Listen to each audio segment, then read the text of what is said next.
कानपुर नाम का एक छोटा सा गांव था। कभी ये गांव हरा भरा और खुशहाल हुआ करता था, लेकिन पिछले कई महीनों से बारिश ना होने के कारण यहाँ अकाल की स्थिति बन चुकी थी। खेतों की मिट्टी सूखकर फटने लगी थी, तालाबों में पानी की एक बूंद तक नहीं बची थी। चारों ओर उदासी और चिंता का माहौल था। गांव के ज्यादातर किसान खेती पर निर्भर थे, लेकिन जब खेत ही सूख गए तो लोगों के पास गांव छोड़ने के अलावा कोई रास्ता नहीं बचा। कई परिवार अपने घर-बार छोड़कर शहरों की ओर निकल गए। जो लोग गांव में रह गए थे, वे हर दिन भगवान से बस एक ही प्रार्थना करते थे कि बारिश हो जाए। इसी गांव में मोहन नाम का एक गरीब लेकिन ईमानदार किसान अपनी पत्नी कमला के साथ रहता था। मोहन के पास ज्यादा जमीन या धन नहीं था, बस कुछ गायें और बकरियां थीं। उन्हीं के दूध को बेचकर वो किसी तरह अपना और अपनी पत्नी का गुजारा करता था। कमला एक सरल, संस्कारी और धैर्यवान स्त्री थी।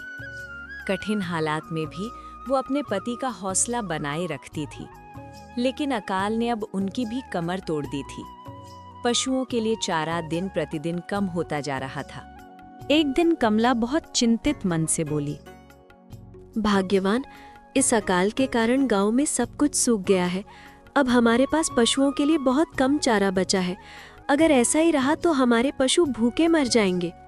मोहन ने उसे ढाढ़स बंधाते हुए कहा, चिंता मत करो भाग्यवान, मैं गांव में देखता हूँ, शायद कहीं से चारे की व्यवस्था हो जाए। ठीक है भाग्यवान। अगले दिन मोहन चारे की व्यवस्था के लिए पूरे गांव में निकल पड़ा।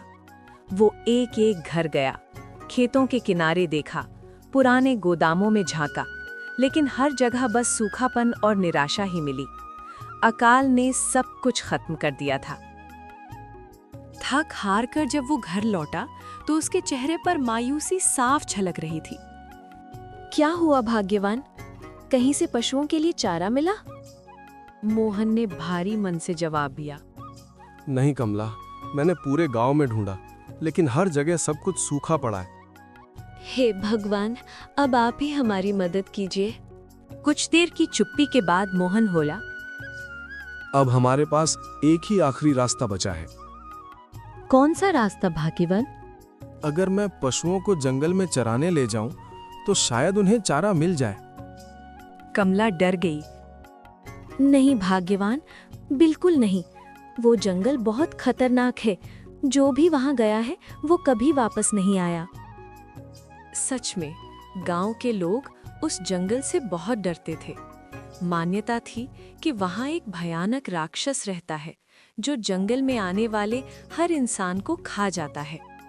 मोहन ने समझाते हुए कहा, कमला, हमारे पास और कोई रास्ता नहीं है। अगर मैं पशुओं को जंगल नहीं ले गया तो वे भूख से मर जाएंगे। लेकिन अगर आपको कुछ हो गया तो मैं आपके बिना कैसे जी पाऊंगी?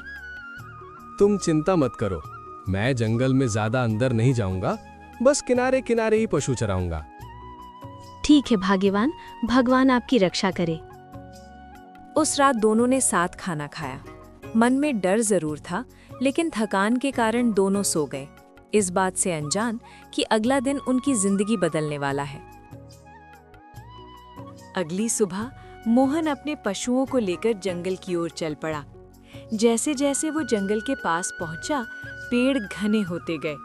हवा में अजीब सी सन्नाटा भर गया। फिर भी उसने हिम्मत नहीं हारी।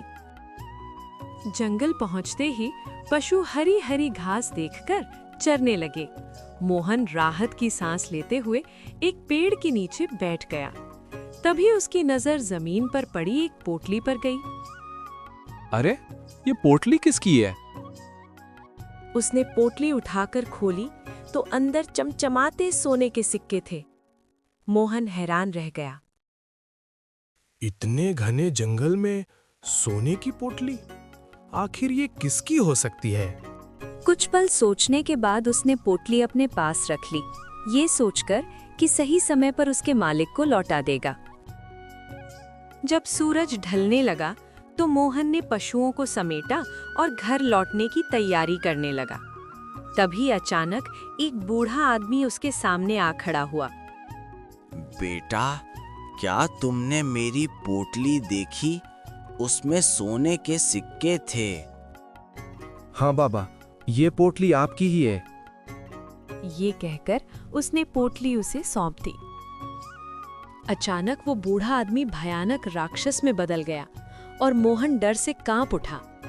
राक्षस ने कहा, डरो मत, मैं तुम्हें कुछ नहीं करूंगा।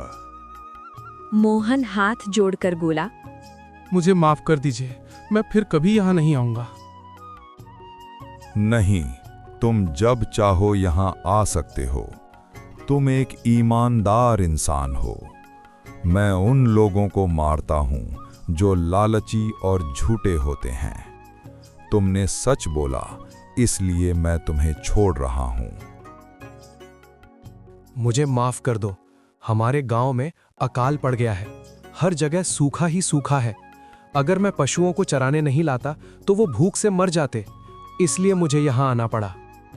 तुम अच्छे इंसान हो। तुम्हें या तुम्हारे पशुओं को कभी कोई नुकसान नहीं होगा। आपका बहुत बहुत धन्यवाद। मोहन पशुओं को लेकर सकुशल घर लौट आया। उसे देखते ही कमला दौड़ पड़ी। अच्छा हुआ आप आ गए, मुझे आपकी बहुत चिंता हो रही थी।